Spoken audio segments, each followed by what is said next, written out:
Do you want your Scratch platformer game to look like this? Well, in today's video, I'll be teaching you guys how to make a good Scratch platformer game, and if you keep trying, you might be able to make a platformer like this. So make sure you watch till the end to find out. Alright, let's begin. So to start off, let's name our sprite player, because this will be our player sprite, and we're just gonna begin our costumes. We're gonna delete our Scratch Cat costumes, and we're gonna make a square. You can choose any color. I'd like red, and I'm just gonna put an outline too to make it look a little bit better. I'm gonna make that about 5. Now I'm gonna hold shift so I can make a perfect square, and yeah, I feel like that is good. And now I'm gonna just put some eyes, put some face, and we'll be done with our player. Okay, our player is done. I know he looks a little bit crazy, but it's alright. It's good enough. So let's go to the backdrop, and we're gonna make a quick little background for this platformer. I'm just gonna make a blue sky really quickly. Boom, good enough. And now I'm gonna make some grass. You can take off the outline and just put in some normal grass. You can just put in any color, and anything is good enough. Just put in some grass and you're fine. I'm gonna drag our player right onto the grass right there. That's completely fine. And now we're gonna begin coding. So to start off, let's just make a new variable called speed X for this sprite only. And when green flag clicked, we're gonna put in a forever block and 2 if then blocks right here. Now go to the sensing category and go to the key space clicked buttons and add them in between the if then block, and make one right arrow and left arrow. So when left arrow is pressed, change speed X by -1, and the other is change speed X by 1. Now put in a set speed X block and add in a multiplier block, and let's put in 0.9 multiplied by speed X. And now once that's done, put in a change X by speed X block. And now our left and right movement is completed. This is great, and it works pretty well. We can glide through simply. So with our left and right movement already finished, let's start the jumping physics. So first we're just gonna make a quick little block called left and right movement.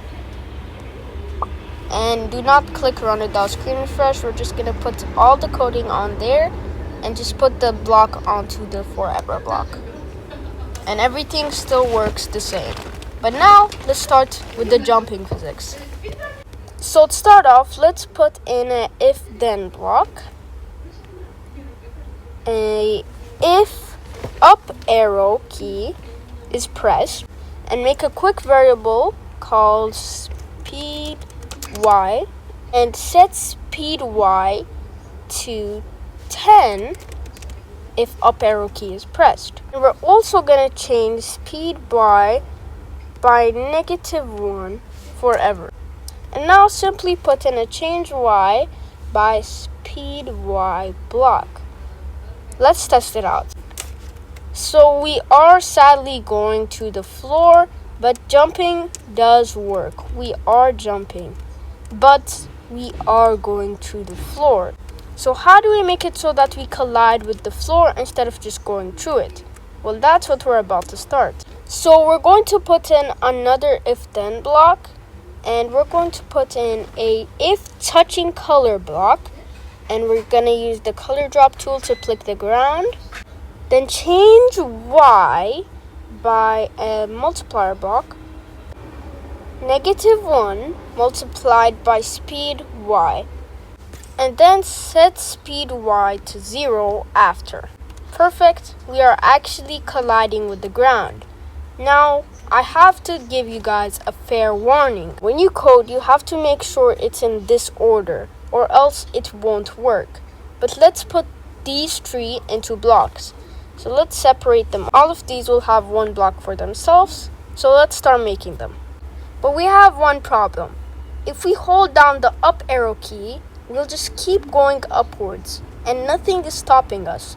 So how do we make it so that we can only jump when we're touching the ground and not jumping mid-air? So let's fix it. So to start off, we're gonna put a end block on our jumping block, and we're gonna put in touching color, and we're gonna choose the color from our map. And now we're gonna put that back right there. But we're gonna duplicate this and make one block, only on ground. Perfect. So we're gonna put that here, but we're gonna make two changes. We're gonna put in change y by -1, and below that we're gonna change y by 1. And now let's test it out. And boom, perfect, we're jumping.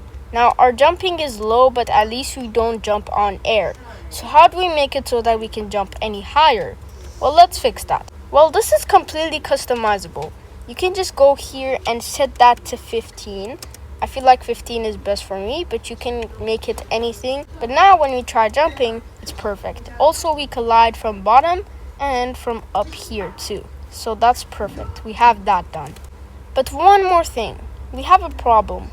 Every time we go sideways onto a block like this, we simply glide through it. So this is our final problem we're going to be fixing in today's episode. So how can we fix this? Well, we're going to add sideways collisions, because the last one we did was just up and down collisions. So let's add sideways collisions. So we're going to make a block called sideways collisions. And this one won't be too hard.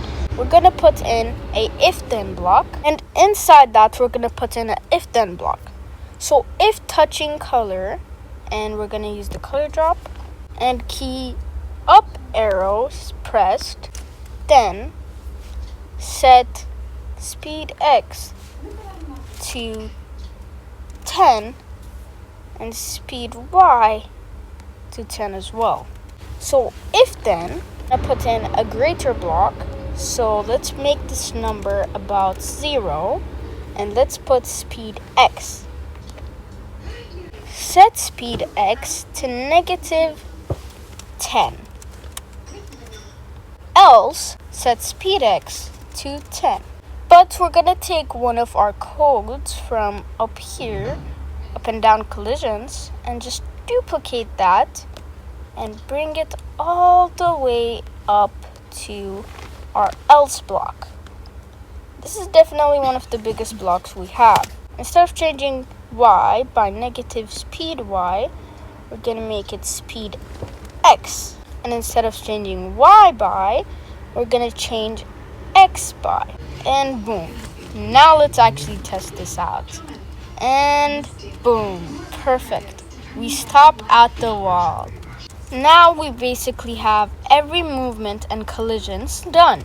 Thank you guys for watching this video, and I hope you guys come back next time, because next time we're going to be adding levels, lava, and many more. So thank you so much for watching till the end. Make sure you like and subscribe, and make sure you share it to your friends if they also need help coding a platformer. Anyways, see you guys next time.